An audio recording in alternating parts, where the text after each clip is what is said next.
동안 주의 은혜 가운데 평안하셨습니까? 옆에 사람하고 인사합시다. 사랑합니다. 축복합니다. 그 사랑합니다는 말을 자주 하셔야 돼요. 자주 안 하면 너무 어색한 거거든요. 제가 보면 부부들이 서로 못해요. 이렇게 보면 그렇게 어색해 하세요. 그래? 잘하십시오. 오늘 제목이 있어요.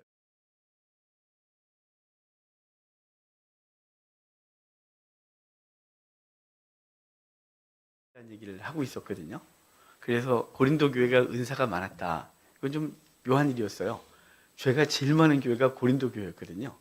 고린도 교회는 모든 문제의 집합소였어요. 온갖 문제가 다 있었어요. 마치 한국 교회 같지 않아요? 그런데 거기에 은사가 많았대요. 그것은 그 죄가 많은 곳에 은혜가 많은 것은요, 그 죄인들을 변화시키고 하나님의 나라를 세우고자 하는 목적이라 그랬죠.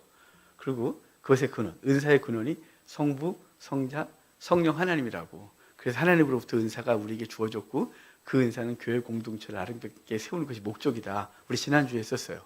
근데 이제 그것을 좀 더 리얼하게 아주 구체적인 비유를 들어서 우리에게 이 공동체를 어떻게 아름답게 세워가고 하나님의 일을 해야 될지를 알려주는 게 오늘 본문이에요. 고린도 교회는요, 은사를 교회 공동체를 세우는 데 쓰지 않고 그 은사를 자기를 드러내고 그리고 교회를 분열하는 데 썼어요. 왜냐하면 은사는 주어져서 잘 사용하면 아름답지만 그것은 독이 되거든요. 그래서 은사가 잘못 발현되는 교회는 교회가 분열되고 이상한 일이 벌어지는 거예요. 영적 교만을 위해서 준 게 아니라 그것은 하나님의 나라를 세우고 주변을 살리기 위해서 줬다는 사실을 기억하시길 바랍니다. 사실은 가장 큰 은사는 드러나는 현상보다요, 성령이 저와 여러분 가운데 있다는 거예요. 이게 기적 같지 않으세요? 이걸 묵상을 좀 오래 하셔야 기적이라고 느껴지는데 우리 안에 주님이 계시다. 이것처럼 큰 기적은 없어요. 왜냐하면 저와 여러분이 그렇게 아름답거나 깨끗하지 않기 때문에 그래요. 이 더러운 우리 심령에 거룩하신 하나님이 거하신다. 이게 얼마나 인지 부조화가 일어나요. 그러니까 그 신학자들이 예수님을 신성을 인정하지 않았던 건, 그래서 고대 때 예수님에 대해서 인성만 인정하는 곳, 신성만 인정하는 곳, 두 개를 다 인정하는 것, 이게 신학적으로 싸우거든요. 그러니까 두 개를 다 인정하는 걸 양성론 그래요. 그래서 예수님만의 신성도 있고 인성도 있다고. 그런데 그때 초대교회 이단이 뭐였냐면 인성을 인정하지 않는 거였어요. 신성만. 왜냐하면 그 하나님이 어떻게 부정한 육체 가운데 거할 수 있냐. 그건 도저히 불가능한 거다. 라고 했죠. 근데 주님이 부정한 육체를 가지고 이 땅에 오셔서 우리를 대신해 죽으셨어요. 그리고 성령님이 우리에게 오셨죠. 그래서 부정한 우리 속에 그분이 거하신다는 게 묵상이 되면요, 그 자체만으로도 행복한 거예요. 그 자체만으로도 은사가 있느냐 없느냐, 이 땅에 사는데 재능이 있느냐 없느냐, 이 땅을 재주가 있어서 좀 멋있게 살고 화려하게 살고 높은 위치에 살고 많은 거 소유하고 사느냐 그렇지 못하느냐, 그렇게 중요하지 않아요. 제가 전에 설명드렸잖아요. 제 안에 계신 주님을 묵상하는데 신학생 때 하나님 내 안에 계신다는 걸 느끼고 싶은데 잘 안 느껴지는 거예요. 그래서 계속 앉아서 하나님, 주님이 저 안에 계시다는 게 어떤 거예요? 그게 어떤 거예요? 이렇게 며칠을 묻고 계속 그 기도를 하는데 하나님 저한테 주신 그 그림이 한 컷 있었다 그랬잖아요. 어릴 때 제가 이런 얘기하면 어느 시대에 살았냐 그러는데 저희 시골에 가난했어요. 그래서 전방부대였고, 그래서 부대에서 나오는 쓰레기장 있다 그랬잖아요. 거기 고물도 있고 뱀병도 있고 그래요. 학교 갔다 오면 우리 애들은 다 거기 가는 거예요. 아이스크림 하나 먹으려면 거기 가서 빈병이나 고추를 주워서 가게 가져가면 아이스크림 하나 줬어요. 그러면 거기 가는 거죠. 열심히 찾아요. 막 뒤져서. 근데 그걸 하나 찾으면 얼마나 행복한지 몰라요. 빈병 하나 찾으면 이제 아이스크림 하나가 생긴 거잖아요. 되게 행복하거든요. 근데 그걸 어릴 때 그 사진을 그걸 제 속에 딱 보여주는 거예요. 제 속에 쓰레기장 같은데 그분이 내 안에서 그래도 얘한테 뭐 쓸만한 거 있나 하고 막 뒤지는 거죠. 대부분은 쓰레기인데, 제 생각도 쓰레기, 언어도 쓰레기, 행동도 쓰레기, 다 쓰레기인데 그래도 이 안에 뭐 하나 있을까 찾아서 그 요만한 거 하나 찾으시고 앉아갖고 너무 좋아하시는 성령님이 제 속에 느껴지는 거예요. 그 은혜는 지금도 줄 수가 없어요. 그래서 주님이 거하시는 게 이런 거구나. 그분이 내 안에 거하시는데 너무 행복해 하시는 거예요. 내 안에서 그게 성령이 우리 가운데 있다는 거, 그게 기적이에요. 여러분, 그거보다 더 큰 기적이 어디 있어요? 여러분 안에 주님이 계십니다. 그거 갖고서 우리는 주님께서 부르신 날까지 성도의 삶을 살아가는 거예요. 또 오늘 또 그런데 더 많은 얘기를 하겠죠. 자, 먼저요. 우리는 교회 공동체를 유지하는데요. 교회는 통일성 속에 다양성이 있어요. 그걸 인정해야 우리 교회가 서로 우리 성도들을 서로 받아주고 그리고 아름답게 관계할 수 있거든요. 12절 좀 봅시다. 12절 같이 읽겠습니다. 몸은 하나인데 많은 지체가 있고 몸의 지체가 많으나 한 몸과 같이 그리스도도 그러하니라. 몸이 하나인데 지체가 다양하대요. 그렇죠. 몸이 있는데 지체가 많잖아요. 그처럼 그리스도도 그러하니라 그래요. 이걸 이렇게 잘 묵상하면요. 몸이 누굴 이렇게 비유하고 있냐면 그리스도도 그러하다. 근데 앞으로 할 거는 그리스도를 얘기하고 싶은 게 아니라 교회 공동체를 얘기하려거든요. 그러니까 이 논리를 가져오면요. 교회 공동체는 그리스도다 이렇게 가는 거죠. 그러니까 그리스도 안에 그리스도라는 한 공동체 안에 많은 지체들이 있고 그 지체들이 각각의 역할을 감당함으로 그 교회 공동체는 건강하게 서고 그리스도가 드러나는 거예요. 그래서 사도 바울이 다른 데 편지 썼죠. 골로새서, 에베소서 특별히 두 개를 쌍둥이 서신이라 그래요. 사도 바울이 로마 감옥에 가택 연금 상태에 있을 때 4개의 성경을 쓰거든요. 사실 5개를 썼었어요. 에베소서, 골로새서, 빌립보서, 빌레몬서, 그리고 라오디게아서. 라오디게아서는 지금 현재는 없어요. 사라졌습니다. 4개의 성경 중에 에베소서와 골로새서를 쌍둥이 서신이라 그래요. 왜냐하면 주제가 교회거든요. 근데 교회인데 골로새서는 교회의 머리이신 그리스도가 주제예요. 에베소서는 그리스도의 몸인 교회가 주제예요. 그러니까 그리스도의 몸이 교회라는 거죠. 그러니까 교회가 그리스도예요. 근데 이 그리스도는 통일성을 갖고 있는데요. 그 안에 여러 다양성을 갖고 있다는 것이 우리 각각의 사람들이 이 교회를 이루고 있는 거죠. 그럼 주변을 보면 똑같은 사람이 있습니까? 지역이 같아요? 지역도 너무 다르죠. 정치 성향은요? 너무 다르죠. 또요, 학벌은요? 다르죠. 재산의 유무는요? 많고 적음은요? 다르죠. 생긴 건요? 너무 다르죠. 다 달라요. 근데 그것이 교회를 이뤘다는 거죠. 그래서 교회는 한 몸인데 여러 지체가 있다. 이렇게 말해요. 자, 13절 또 봅시다. 13절 같이 읽어요. 우리가 유대인이나 헬라인이나 종이나 자유인이나 다 한 성령으로 세례를 받아 한 몸이 되었고 또 다 한 성령을 마시게 하셨느니라. 여기 놀라운 얘기를 하거든요. 우리가 유대인이나 헬라인이나 종이나 자유인이나 그러죠. 유대인, 헬라인, 종, 자유인. 서로 상대적인 사람들을 갖다 비치해 놓은 거예요. 유대인은 선민, 이방인은 선민이 아닌 거죠. 멸망받을 존재들. 주인, 종 이렇게 있는 거예요. 그들이 교회에 쑥 들어온 거죠. 그러니까 교회 공동체는요.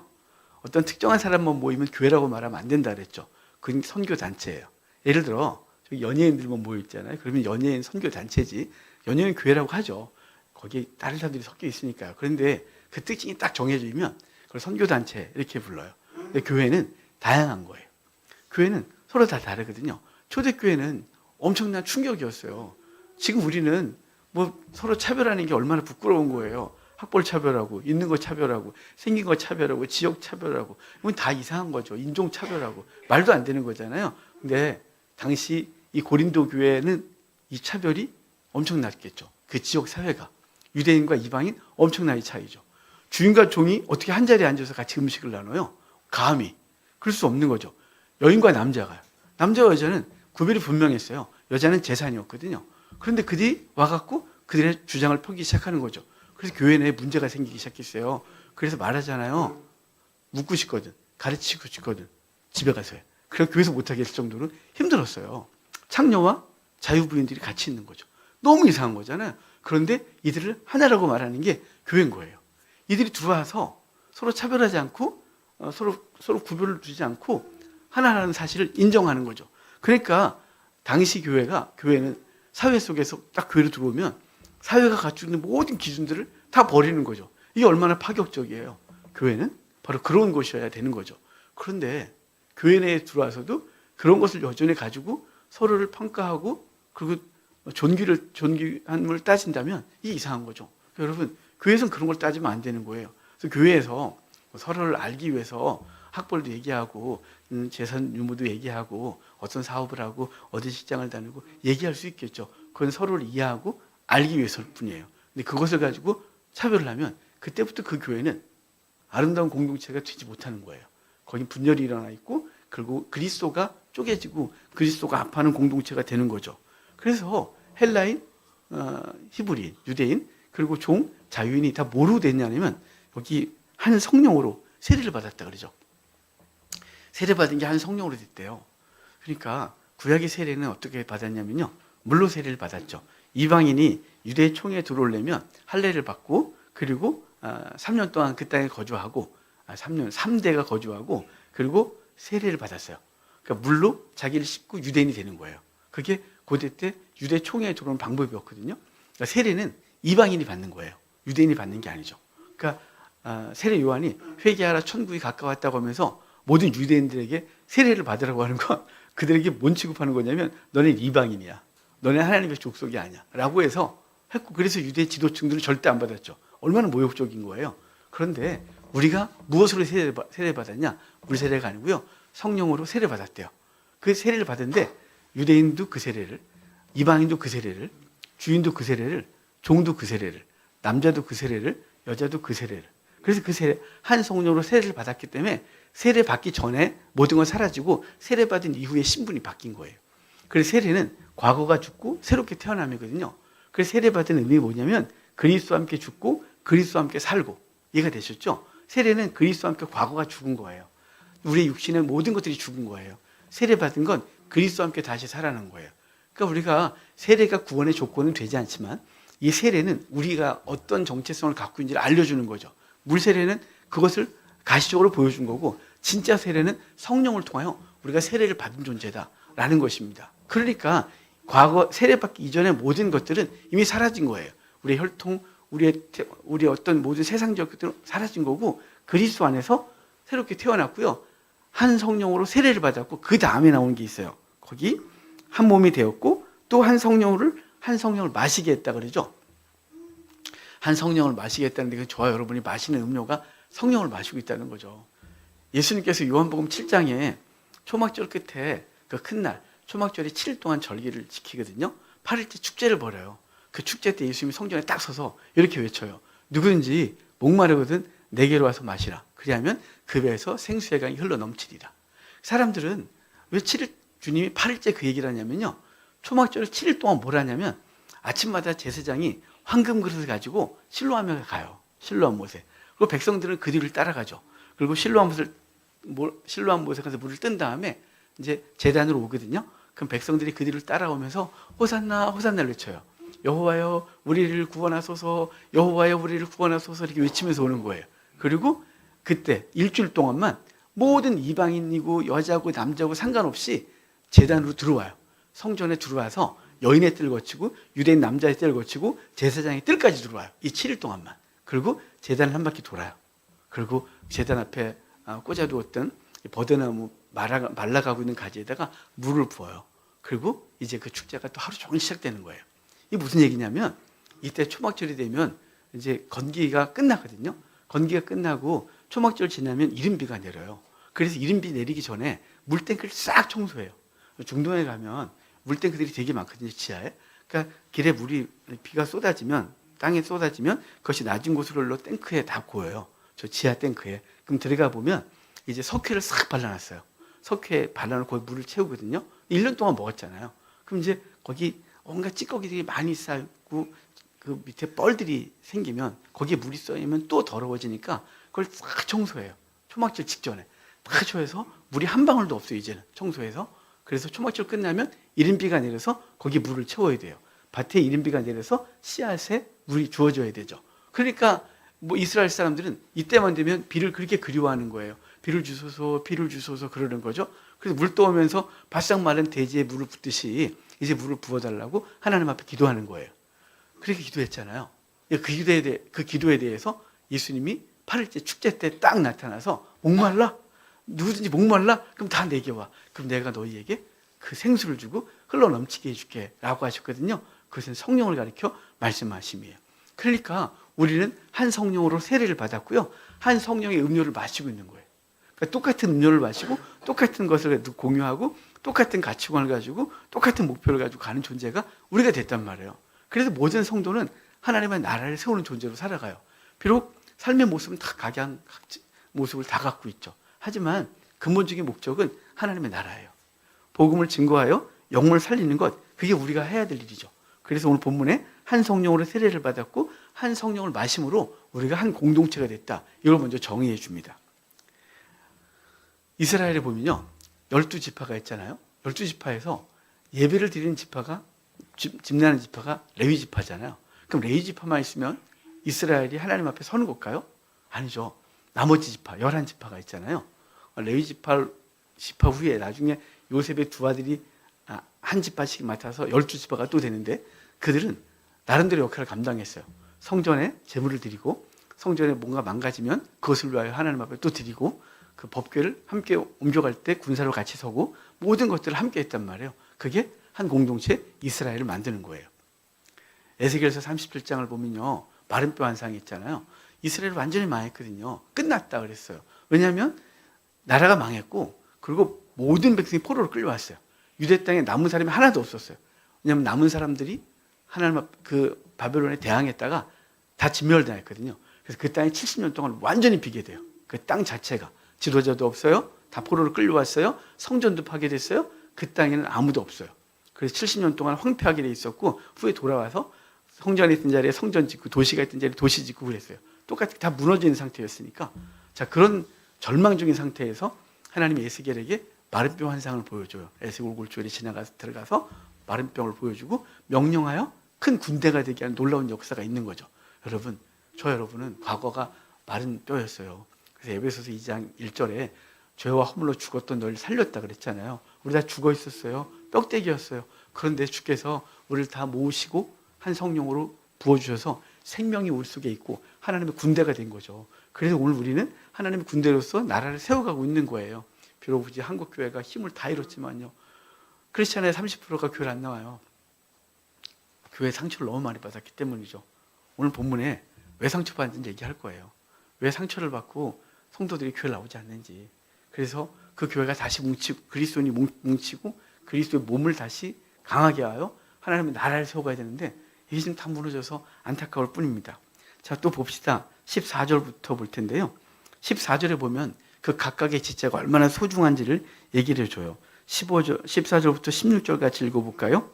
몸은 한 지체뿐만 아니요 여럿이니 만일 발이 이르되 나는 손이 아니니 몸에 붙지 아니하였다 할지라도 이로써 몸에 붙지 아니한 것이 아니요, 또 귀가 이르되 나는 눈이 아니니 몸에 붙지 아니하였다 할지라도 이로써 몸에 붙지 아니한 것이 아니니. 아멘.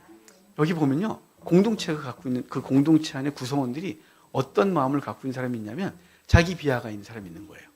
아니, 나는 뭐 아무것도 못해요. 나는 여기 보면 그러잖아요. 나는 발이 아니니, 발이 이르되 나는 손이 아니니 몸에 붙지 아니하고, 또 귀가 이르되 나는 눈이 아니니 몸에 붙지 않았고, 뭐 이런 소리 하잖아요. 우리가 보면 다 몸인데 그렇다는 거죠. 역할의 차이에 따라서 그 역할이 어떤 역할은 귀하다고 여겨지고 그 역할이 약간 좀 뒤로 소외될 때 그 소외된 사람들이 그래 나는 뭐 아무것도 아니야 뭐 이런 거 있잖아요. 세상 사람들이 교회 전도를 받으면 하는 얘기가 있어요. 돈이 많아야 교회 간다는 소리를 하시는 분들이 있어요. 왜냐면 자꾸 교회 돈 얘기하니까요. 교회에서 돈 요구하고 뭐 하라고 돈 요구하니까 교회 몇 번 갔다가 그런 얘기 딱 듣는 순간 갑자기 질려가고 도망가는 거죠. 왜냐면 또 돈 얘기할까 봐. 왜냐면 나는 돈이 없어요. 이런 거예요. 여러분, 교회 안에는 돈이 없는 분도 있어요. 돈이 많은 분도 있어요. 재능이 많은 분도 있어요. 재능이 없는 분도 있어요. 또 봉사를 즐겨하는 분이 있어요. 누군요, 손에 물도 묻히기 싫어하는 사람이 있어요. 서로 있잖아요. 그런데 그런 것에 대해서 평가하고 저 스스로를 비하할 필요 없다는 거죠. 난 아무것도 아니에요. 난 아무것도 못해요. 그러지 말래요. 하나님께서 각각의 구성원들을 통해서 하나님의 일을 하시는 거거든요. 여러분, 군대에서 지휘자 혼자 있으면 되겠어요? 소대장님 계시고 분대장도 있고 그걸 말단 이등병도 있고 등등 있어야 되는 거 아니에요? 그들이 그것을 통해서 같이 협력하는 거죠. 그러니까 자기 비하하지 마십시오. 난 아무것도 못해요. 왜냐하면 그것은 상대적인 거잖아요. 누군가 너무 잘하고 있으면 자기가 그것을 못한다고 느끼기 때문이에요.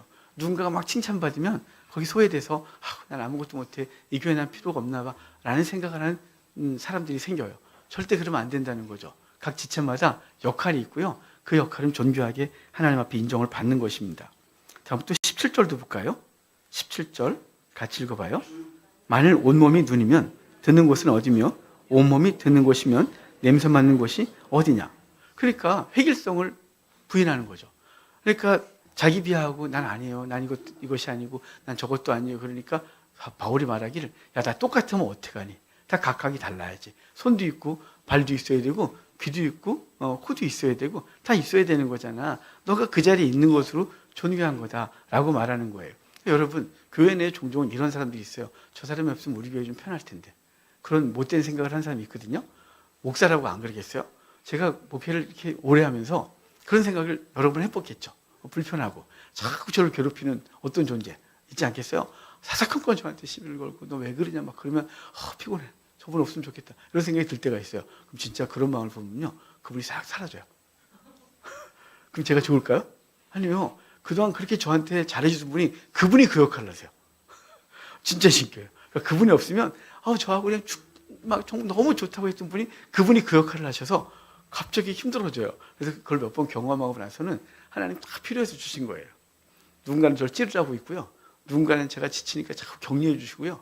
누군가는 제가 잘못 갈 때 잘못됐다고 말해줘서 바른 길 가게 하시고요. 그런 거죠. 우리 서로 똑같아요. 그러니까 각각의 역할이 다 있고요. 다 똑같으면 어떡하니? 라고 말씀하시는 건 획일성 중요하지 않다는 거죠. 획일성을 매라면 이제 다 똑같아져서 다 발휘해야 돼요. 다 소녀해야 돼요. 이상하잖아요. 절대 그러면 안 되고요. 자기 비하도 안 되고요. 획일성을 강조하는 것도 안 되는 거예요. 그럼 그 다음에 좀 볼까요? 18절부터 21절까지. 그러나 이제 하나님이 그 원하시는 대로 지체를 각각 몸에 두셨으니 만일 다 한 지체뿐이면 몸은 어디냐? 이제 지체는 많으나 몸은 하나라. 눈이 손더러 내가 너를 쓸데없다 하거나 또한 머리가 발더러 내가 너를 쓸데없다 하지 못하리라. 아멘. 여기요, 하나님의 주권을 인정하라는 거거든요. 여러분, 우리가 자기 비하도 아니고 그리고 자기를 남들보다 더 높이 평가하는 것은 안 되는 거예요. 하나님의 주권을 인정하는 거죠. 그분이 나를 그 자리에 세웠다는 거예요. 그걸 깨달을 때까지 시간이 참 많이 걸리거든요. 왜냐하면 자기가 열심히 노력하고 뭔가 잘난 것이 있다고 생각할 때요, 나보다 노력도 안 하고 나보다 못난 사람이 더 잘 되면 그게 짜증나고 힘이 들어요. 그런데 하나님의 주권을 인정하면 얼마나 편한지 몰라요. 다 제 얘기예요. 제가 예전에 그게 참 불만이었어요. 나는 되게 열심히 한다고 그러고 하나님 앞에 바르게 하려고 몸부림을 치는데 하나님이 나한테 자꾸 어려움을 줘요. 그런데 학교 다닐 때 영 아는 친구들 있잖아요. 신학교 가면요, 앞에 앉아있는 친구들이 있고 저 뒤에 있는 애들이 있어요. 저 뒤에 있는 애들은 오갈 데가 없거나 오기 싫은데 아버지한테 맞아서 온 애들 있잖아요. 신학교 가 이래갖고 온 애들 저 뒤에 있어요. 저 뒤에서 수업도 엉망이고 지들끼리 막 떠들고 저 수업 끝나면 저기 학교 저쪽 가서 안 할 거 하고 이런 친구들이 있어요. 그런데 우리 그러죠. 쟤는 왜 왔니? 쟤는 왜 와갖고 학교를 흐리니? 근데 그 중에 어떤 애가 목회를 잘하는 애가 있어요. 제 동기 중에. 그 중에 얼마나 화가 나겠어요. 저는 그래도 맨 앞에서 열심히 공부하고 나름대로 열심히 한다고 했는데, 근데 날라리 없고 연기 피던 애가 목회를 크게 하고 성도도 되게 많고 화나잖아요. 하나님 앞에 정말 왜 이러십니까? 막 그랬단 말이죠. 말도 안 됩니다. 당신은 공의롭지 못합니다. 공의로우셔야지. 그렇다고 제가 지금 아주 바르냐? 제가 보기엔 저 친구는 공부를 안 해갖고 이단 같은 소리 하는데, 그 친구 설교를 들어봤더니 이거 복음도 아닌 거예요. 어떻게 저런 소리를 하지 싶은데 사람들이 또 거기 아멘 아멘 하는 거예요. 너무 이상한 거예요. 제가 그래서 제 친구들 강사로 간다면 거길 왜 가니 그래요. 친구들 막 불러요. 큰 교회니까. 저는 안 부르더라고요. 근데 부르면 제가 그래요. 너 거기 왜 갔니? 거기 가서 네가 헛소리하면 헛소리야? 네 소리가 걔가 들리냐? 그리고 그 성도들한테 자꾸 그 잘못된 걸 자꾸 하잖아. 그 이단 같은데 막 뭐라고 막 친구들한테 뭐라 그러는데 시기와 질투가 있어 그러죠. 난 안 부르고 그런 거 있잖아요. 그런데요, 그걸 깨달은 게 있어요. 여러분, 성막을 공부하다가 제사장들이 남쪽 그 마당에 이렇게 앉아 있어요. 순서대로. 그럼 이제 제물을 들어온 사람이 오잖아요. 제물을 들어온 사람이 성전 앞에서, 성막으로 들어오면 안 돼요. 성전 앞에서 이렇게 외쳐야 돼요. 죄진 황교관이가 속죄하러 왔나이다 그러면 순서대로 나가는 거예요. 그 제사장이 왔구나 그럼 나가는 거죠. 그럼 이 사람이 뭘 보냐면요, 그 사람 손에 제물을 뭘 갖고 왔는지 봐요. 왜냐하면 그 제물 하나님께 드리고 그 가죽 있잖아요. 가죽은 제사장 소유예요. 그날. 그러니까 그날 일당이에요. 그러니까 기본 봉급을 주지만 제사장 봉급이 있겠죠. 그 다음에 이제 그날마다 일당이 정해지는데 그게 자기가 재물을 집례한 사람의 재물의 가죽이 자기 거예요. 그러니까 제 앞에 사람이 딱 갔더니 양을 딱 했어. 근데 그 양 가지고 얻었구나. 그런데 제가 딱 나갔더니 비둘기가 갖고 온 거죠. 비둘기는 모이 주머니만 빼고 다 태워야 돼요. 깃털도 하나 가져갈 수가 없어요. 그러니까 오늘 공친 거죠. 근데 제 뒤에 놀던 애가 딱 나왔는데 걔는 송아지 갖고 온 거죠. 걔 오늘 소가지고 얻은 거예요. 그러니까 저만 중간에 공친 거예요. 제가 그걸 묵상하다가 이건 내가 잘못해서가 아니야. 나는 열심히 했지만 하나님이 야, 너는 오늘 공친 거다. 너는 그 땅에서 공치다 오는 거야. 양가지도 못 얻어 너는. 너는 공치다 와. 이게 제 사명이라는 걸 깨달으시니까요. 그 다음부터는 그런 게 하나도 없어진 거 있죠. 놀랍죠? 하나님의 주권이야. 그분이 누구에게는 그래 네가 이거 감당해줘 줬고 저에게는 어떻게 순서가 공치는 거 받아서 넌 그냥 공만 쳐. 그냥 그래 열심히 하고 그냥 와. 이 땅에선 가난한 거야. 이 땅에서 영광을 못 얻는다. 이렇게 인정이 된 거죠. 여러분 그러니까 하나님의 주권을 인정하면요. 주변 사람이 누가 나보다 잘났고 교회 내에서뿐만 아니라 교회 바깥에서 은사가 카리스 그랬죠. 이거 달란트라고 또 그래요. 이 달란트는요. 세상 사는데도 굉장히 힘이 되거든요. 제일 머리를 좋게 타고난 사람은 보면 알잖아요. 짜증나는 분들이죠. 제가 아는 분은 책을 보면 이걸 다 외워요. 이렇게. 저와 같이 사역했기 때문인데 그분은 이렇게 한 페이지가 이렇게 사진으로 찍힌대요. 뭐 그런 이상한 사람이 있어요. 그렇다고 또 성격이 이상한 것도 아니에요. 너무 착해요. 근데 이게 책이 찍혀요. 그래서 그분은 학교 다닐 때 시험을 보면 문제가 나오면 그 책을 딱 펴서 머릿속에 펴서 거의 책 내용을 다 써요. 그러니까 올 에이프릴이었죠. 그런 사람이 있어요. 저는요. 수도 없이 읽어도 돌아서 보면 없어져요. 그러니까 저는 그런 은사는 없는 거죠. 누군가는 탁월한 얼굴이 잘생겨서 비주얼이 은사죠. 감사하지 않아요? 누군가는 집안이 은사예요. 하나님께서 좋은 가문을 주셨고 좋은 재능을 그 환경을 주셔서 그것으로 주의를 할 수 있는 거죠. 그런데요. 하나님의 주권을 인정하는 순간 잘생겼다, 못생겼다, 머리 좋다, 나쁘다, 뭐 집안이 괜찮다, 안 좋다 아무것도 아니에요. 그냥 오늘 이 땅에 사는 동안 기껏해야 120년 동안 사는 이 땅에서 내게 맡겨진 거 그거 묵묵하게 감당하는 거예요. 너는 물만 떠. 네, 그럼 물 떠올게요. 너는 비둘기나 잡아. 예, 전 비둘기 계속 잡을게요. 그래도 하나님이 먹이시고 입히시고 살게 하시는데 문제가 없거든요. 그러니까 우리 속에서 이거 자꾸 비교하고 그러면 안 되는 거예요. 교회에서도 그런 거죠. 자기 비하도 안 돼요. 그리고 회개라도 안 돼요. 그리고 하나님의 주권을 인정하는 게 교회 공동체가 가지고 가야 될 아름다운 모습이에요. 자, 그 다음에 22절 볼까요? 22절부터 23절 같이 봐요. 그뿐 아니라 더 약하게 보이는 몸의 지체가 도리어 요긴하고 우리가 몸에 덜 귀히 여기는 그것들을 더욱 귀한 것들로 입혀주며 우리의 아름답지 못한 지체는 더욱 아름다운 것을 얻느니라. 아멘.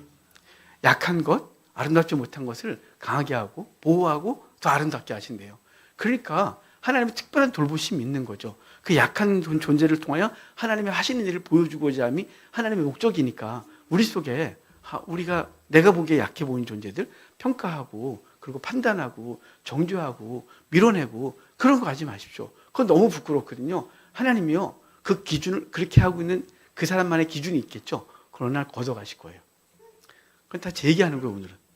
제가 목회 초기에 교회가 좀 성장했었어요. 그리고 나름대로 잘한다고 생각해서 노예 가면 목회 엉망으로 하신 목사님들이 있는 거예요. 제가 보기에. 그럼 제가 그래요. 설교를 저렇게 하니까 지금 잘못하는 것 같은데 저렇게 설교를 하니까 성도가 없지. 공부 좀 해라. 공부를 안 하니 헛소리를 하지. 저렇게 하니까 교회가 저렇게 작쁘지. 제가 선배 목사님들을 30대 초반에 얼마나 정죄했는지 몰라요. 정말 엉망처럼 보였어요. 근데 하나님께서 저에게 두세 번의 어려움을 주고 나서 그들이 존경스러워졌어요. 왜 존경스러웠냐면요. 어떻게 주님께서 주신 사명 붙들고 그 몇몇 안 되는 성도라도 은퇴할 때까지 저렇게 갈 수 있지? 그래서 지금은 은퇴한 목사님들이 제일 존경스러워요. 거기 끝까지 달려갔고 그 길을 마친 분들. 그분들을 보면 머리가 절로 숙여져요. 대형교회 아니라도 괜찮아요. 훌륭하게 안 했어도 괜찮아요. 유명하지 않아도 돼요. 책 한 권 못 내도 괜찮아요. 근데 그분들이 그렇게 존경스러운 거예요. 그때 철들었죠. 그러니까 하나님께서는요. 약한 존재를 통해 하나님의 일을 하시는데 우리는 내가 갖고 있는 조그만 거 갖고 잘난 척하고 그것으로 평가하고 판단하고 그러고 있는 거죠. 하나님이 그 주신 것을 자랑하고 그것으로 분당을 나누는 것이 아니라 하나님의 일하라고 주신 줄 믿고 겸손하게 서시기를 바랍니다. 자, 24절부터 27절까지 읽어볼까요? 같이 읽겠습니다. 우리의 아름다운 지체는 그럴 필요가 없느니라. 오직 하나님이 몸을 고르게 하여 부족한 지체에게 귀중함을 더하사 몸 가운데서 분쟁이 없고 오직 여러 지체가 서로 같이 돌보게 하셨느니라.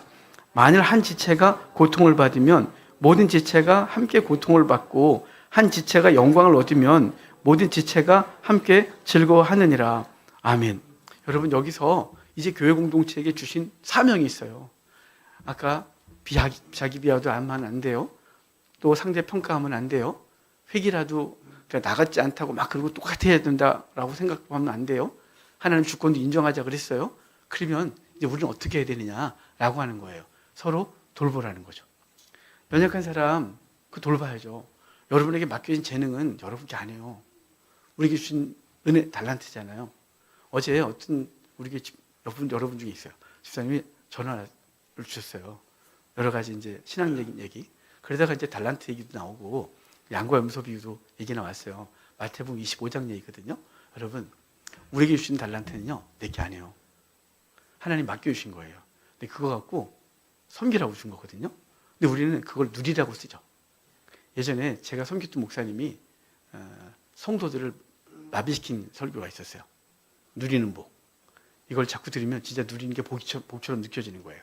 그래서 그분은 진짜 누렸어요. 엄청난 집에 스포츠카 타시고 그러니까 엄청나게 누렸어요. 그 당시 그렇게 비싼 체리만 드시고 그러니까 누리는 복. 그래서 성도들이 당연히 누리는 게 복이라고 생각했죠. 그분이 누리는 게 복이다. 하나님 누리게 하셨으니까 누려라. 정말 제가 전사 때인데 누리는 거구나. 누릴 건 없었어요. 전도사가 뭘 누리게 했겠어요. 겨우 학교 다녔는데. 근데 그분은 진짜 누리는 걸 보면 하나님 주신 복을 누리는 거구나. 나중에 시간이 지나면 이렇게 사기였어요. 누리는 게 복이 아니에요. 그 누리면 그렇게 누리는 게 아니고요. 주신 것 갖고 나누는 게 누리는 거예요. 하나님께 맡겨진 재물, 주신 시간, 주신 재능 있잖아요. 그것은 우리 주변의 성도들, 형제들에게 흘리는 거예요. 오늘 이 집사님이 기도하실 때 그 기도 하셨거든요. 저하고 어제 얘기한 적 없는데 그런 기도를 하셔서 오늘 뭐가 통하는구나 이런 게 있는데요. 여러분에게 주신 재능 있잖아요. 돈이요. 여러분 싸가지고 갈 거 아니시잖아요. 언젠간 부르실 거거든요. 그럼 놓고 가셔야 돼요. 여러분에게 주신 재능이요. 그 재능을 세상에서 쓰지 마시고요. 주님 앞에 와서 그 재능도 쓰시고 주변 사람 돌보는 데 쓰셔야 돼요. 그것은 하나님께서 이렇게 맡겨주신 거예요. 내게 아니에요. 그래서 어제 그분이 10분의 1에 대한 얘기를 물으셨거든요. 10분의 1은요. 내 거 갖고 10분의 1 드리는 게 아니고요. 다 맡겨주셨는데 그 중에 10분의 1을 고백으로 드리면서 이것은 원래 모두 주의 것인데 그걸 다 드리면 나 못 사니까 그 중에 10분의 1을 드리면서 이 복의 주인은 당신이십니다. 내게 맡겨주신 것의 주인은 당신이십니다라는 고백이에요. 그러니까 11조뿐만 아니라 우리에게 주신 재능은 다 주님께서 맡겨주신 거예요. 그 맡겨주신 것 갖고 사명 감당해야죠. 만약에 주인이 뭔가를 맡겼는데 그거 갖고 일을 안 하면 종이 가만 놔두겠어요? 야, 오늘 밭에 가서 일 좀 해. 그리고 호미를 줬어요. 근데 하루 종일 집에서 먹고 놀고 앉아있고 호미 들고만 돌아다녔어요. 그럼 혼나야겠죠. 호미는 밭에 가서 일하라고 주신 거예요. 여러분에게 주신 시간, 재능, 재물, 이 모든 것은 돌보라고 주신 거예요. 그래서 돌보고 그리고 공동체를 이루는데 힘을 다하라고 주신 줄 믿고 이 뒤에 여러 가지 이제 하나님께서 교회에게 주신 여러 그 은사들, 목사, 교사, 선지자 등등에 대한 얘기를 쭉 나열하는 것으로 끝나요. 중요한 건 뭐냐면 우린 교회 공동체를 하나님께서 이루게 하셨고 그 교회 공동체가 영혼을 구원하는 공동체가 되어야 되는 거잖아요. 우리끼리 먹고 마시고 즐기는 것 더 이상 주님께서 원하시는 건 아니에요. 이 교회가 문제도 많죠. 교회 얼마나 문제가 많아요. 우리 목사들이 저녁에 집에 가면 하는 소리가 있어요. 오늘도 무사히. 이렇게 우리 목사들이 다 그 얘기. 얼마나 긴장하는지 몰라요. 왜냐면 주일날 또 혹시나 누구 말 한마디 누가 툭 던져갖고 상처받고 목사님 나 다신 교회 안 나와요. 이럴까봐. 혹시나 막 이럴까 막 바싹 긴장해요. 근데 다 끝나고 집에 갈 때 오늘도 우리 교회 행복했다. 그래서 오늘도 무사히. 이게 이제 우리 목사들이 정말 그렇게 생각을 하는 거거든요. 근데 여러분 교회 공동체가 교회 공동체의 목적은 그 문제도 많고 아픔도 많고 그것 때문에 상처도 입지만 왜 이 교회가 있어야 되냐면요. 영혼을 구원하여 전도하고 양육하고 하나님의 사람 만들려면 교회 공동체가 있어야 돼요. 그 교회 공동체는 아픔도 많지만 죄도 많지만 상처도 많이 주지만 그래도 이루셔야 돼요. 그것을 위해서 난 지체다.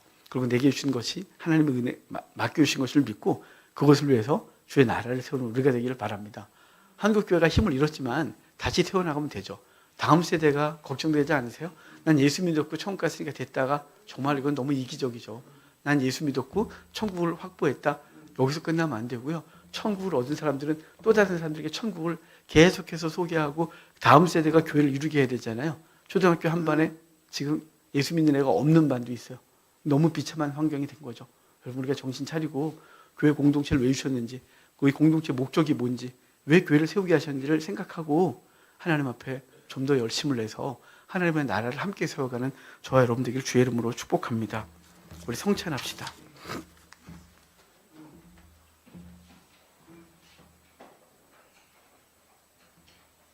찬송가 290장 찬송 드리겠습니다.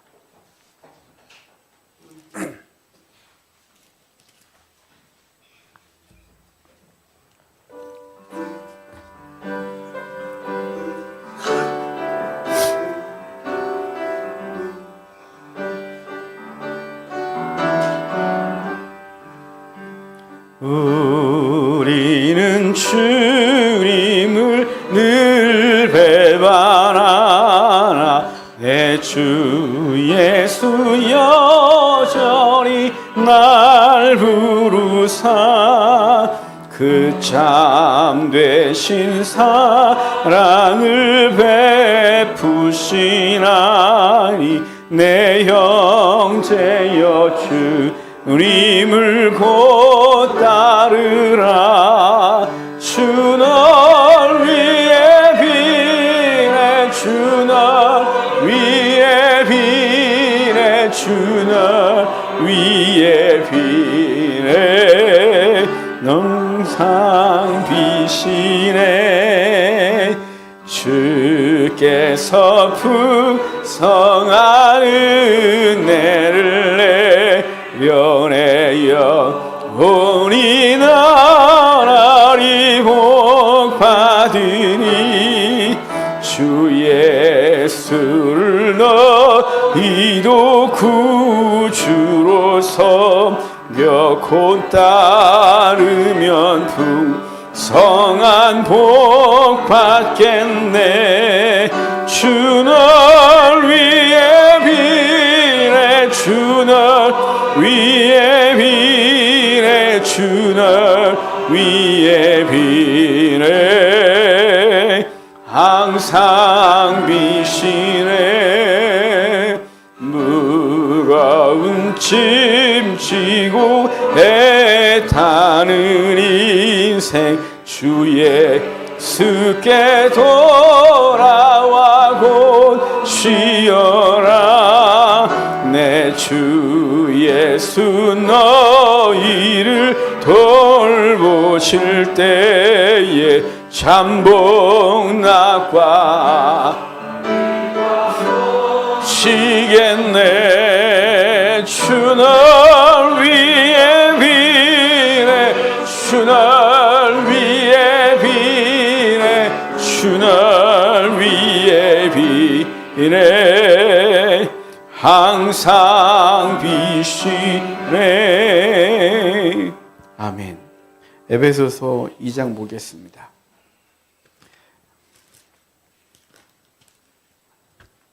에베소서 2장 14절부터 18절을 보겠습니다.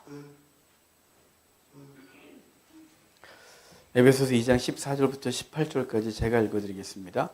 그는 우리의 화평이신지라 둘로 하나를 만드사 원수된 것 곧 중간에 막힌 담을 자기 육체로 하시고 법조문으로 된 계명의 율법을 폐하셨으니 이는 이 둘로 자기 안에서 한 세 사람을 지어 화평하게 하시고 또 십자가로 이 둘을 한 몸으로 하나님과 화목하게 하려 하심이라.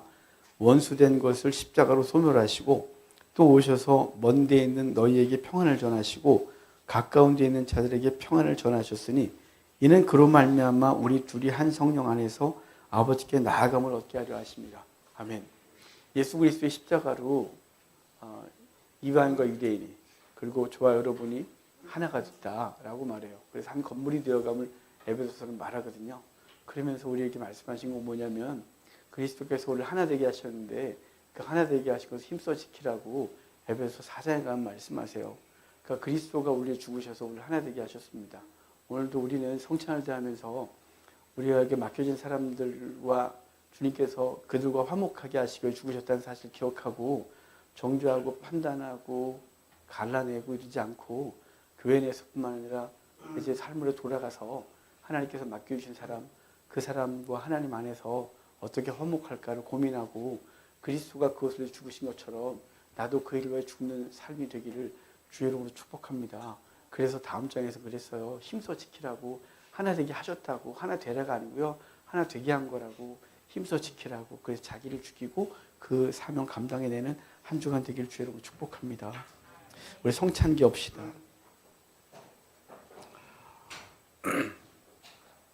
무교병을 먹을 텐데요. 이스라엘 백성들이 애굽에서 나올 때 처음으로 먹은 게 이 무교병이에요. 이 무교병을 유대인들은 아주 엄격하게 만들거든요. 밀가루를 반죽하고 그냥 놔두면 발효가 일어나요. 누룩을 안 넣어도 발육이 일어나요. 오늘따라 발음이 되게 이상해요. 발효가 일어나요. 설교 내내 아주 힘들었습니다. 발효가 일어나는데 이게 반죽을 해놓고 18분이 지나면 발효가 시작돼요. 그래서 유대인들은 이거를 반죽하자마자 막 해서 만들거든요. 그만큼 철저해요. 이것이 상징하는 예수 그리스도거든요. 그분이 누룩이 없다 이 말은 죄가 없으신 분 이걸 의미해요. 그리고 이것을 만들 때 구멍을 많이 뚫도록 했어요. 이 구멍을 뚫는 건 예수 그리스도가 우리를 위하여 십자가에 달리시고 옆구리에 찔리심을 의미해요. 그리고 이것은 구울 때 거뭇거뭇하게 굵게 했거든요. 그것은 예수님이 불의 고난을 당하시고 그것을 감당하시고 우리가 당해야 될 그 형벌과 저주를 그분이 담당하신 것을 의미해요. 그리고 이것을 먹을 때 그냥 막 찢어 먹지 않고 주인이 손님에게 가장이 가족에게 찢어서 나눠주게 돼 있어요. 그것은 예수님이 사단에게 진 것이 아니라 그분은 당신의 몸을 찢어 우리에게 자원하여 주셨음을 의미해요. 그 은혜를 기억하는 이 성찬 되길 바랍니다. 이제 우리도 돌아가서 죄 없으신 예수 그리스도 우리와 함께 하시고 이제 그분이 우리를 죽으셨다는 사실 기억하며 나도 나에게 맡겨주시는 사람들을 위하여 기꺼이 내 몸을 들여 그를 살려내는 삶이 되기를 다짐하고 일주일 동안 그 삶을 실천하는 우리가 되기를 바랍니다.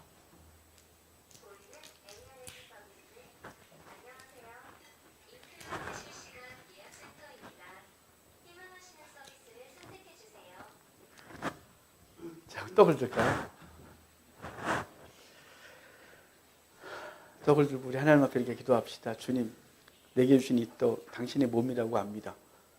나도 돌아가서 내 몸을 내 형제, 내 가족, 내 주변 사람에게 찢어서 나눠주는 마음으로 섬길 수 있도록 해달라고 지금 생각나는 그 사람이 와요.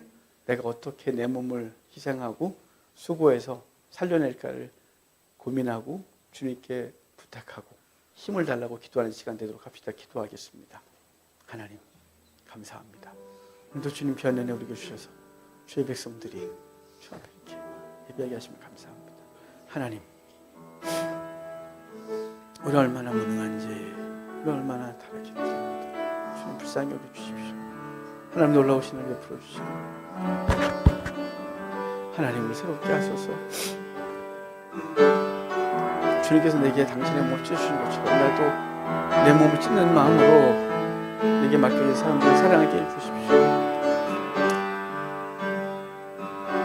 함께하고 있는 사람들이 내게 때로는 고통이고 때로는 아픔이고 짐으로 느낄 때가 있지만 주님의 우리를 아픔이고 고통이고 짐이었던 우리를 위하여 당신의 몸을 내주신 것을 기억합니다. 주님, 우리도 주님 닮아 그렇게 살게 하소서. 그리스도께서 나를 위해서 하신 것처럼 나도 그 일을 위하여 몸을 드리게 하소서. 하나님 함께 하시고 역사하여 주십시오. 주님 감사합니다. 하나님 감사합니다. 주님께서 오늘도 우리에게 교회가 무엇인지 알려주시고 당신이 그 교회를 위하여 어떻게 하셨는지 알려주셔서 감사합니다. 교회를 세우기 위하여 주님 십자가에 달려 죽으셨고 그 죽으심의 은혜를 입은 사람들을 모아 공동체를 만들어 주셨습니다. 주님, 이제 예수님이 그러셨던 것처럼 우리도 삶으로 돌아가 내게 당신의 몸을 찢어주신 것처럼 내 몸을 찢는 마음으로 섬기게 하소서.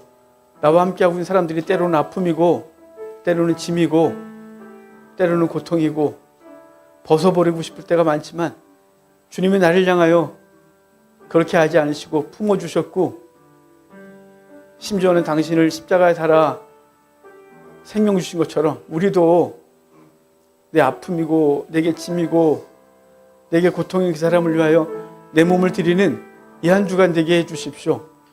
그래서 주님이 죽으셔서 나 살린 것처럼 나도 죽어 내게 맡겨진 사람 살려내는 이 한 주간 되게 하옵소서. 힘 주십시오. 기꺼이 죽을 수 있는 힘 주십시오. 감사합니다. 예수님의 이름으로 기도합니다. 아멘. 주님의 모입니다.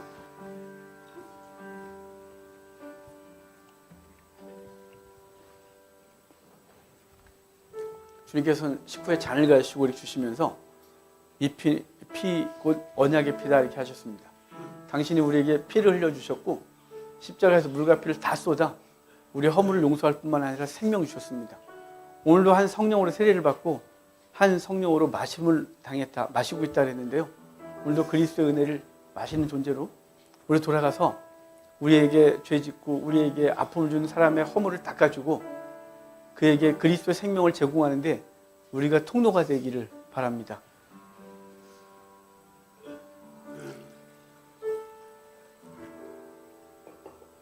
잔을 댑시다. 그리고 주님께 기도합시다. 주님, 당신이 흘리신 물과 피 그것으로 우리의 죄를 내 죄를 씻어주시고 생명 주신 것처럼 나도 돌아가서 함께하고 있는 사람들의 죄를 드러내고 정죄하고 그런 사람이 아니라 닦아주고 용서하고 사랑하고 그도 내가 믿는 하나님 믿게 하는 생명 제공하는 자가 되게 해달라고 그럴 힘 달라고 잠깐 기도하겠습니다. 기도합시다. 주님, 오늘도 주님 귀한 은혜 우리에게 주셔서 주님 때문에 영광을 돌게 하시면 감사합니다. 주님, 생명 살리는 일에 우리의 모든 걸 다 드리게 하소서. 물과 피 쏟아 우리를 허물을 닦으시고 생명 주신 것처럼 우리도 신액을 뽑아내게 하소서. 눈물로 그들의 허물을 닦아주고 하나님 앞에 그 영혼을 부르짖고 살려내는데 힘을 다하게 하시기 원합니다. 힘들고 어렵고 더 이상 못하겠다 싶을 때에도 주님이 포기하지 않으신 것처럼 우리도 그 영혼 포기하지 아니하고 그 영혼 살려내는데 힘을 다하게 하시기 원합니다. 우리를 통하여 그 영혼 살려주시고 우리를 통하여 우리의 가정을 살려주시고 우리를 통하여 주변을 살려주시기를 간절히 소원합니다. 함께 하시고 역사해 주십시오. 이 한 주간 우리를 죽여주시고 우리의 죽음을 통하여 그리스도가 드러나고 그리스도를 통하여 그들이 살아나는 역사가 있게 해주십시오. 하나님 함께 하시기 원합니다. 역사해 주십시오. 하나님 감사합니다. 주님께서 우리의 죄를 기억지도 아니하시고 우리의 죄를 먼 바다에 등 뒤로 던지시고 우리를 끌어안으시고 친구로 삼으시고 사랑하시고 지금도 우리와 함께 하신 주의 은혜 감사합니다. 이제 우리도 돌아가서 육신을 찢어서 나눠준 것뿐만 아니라 우리의 심령을 나누고 우리의 눈물을 나누고 그래서 그들의 허물도 닦아주고 그들 속에 없는 생명을 우리를 통하여 그리스도가 드러나 그들도 그리스도를 믿고 생명 얻게 하는데 우리의 삶이 쓰임받기를 원합니다. 그 일을 위하여 기도하는 주의 백성들 그리고 이 기도 중에 생각나는 그 사람 하나님 내가 할 수 없고 주님이 힘주셔서 그 영혼을 살려내는데 우리의 삶이 쓰임받게 하옵소서. 감사합니다. 예수님의 이름으로 기도합니다. 아멘. 주님의 피입니다.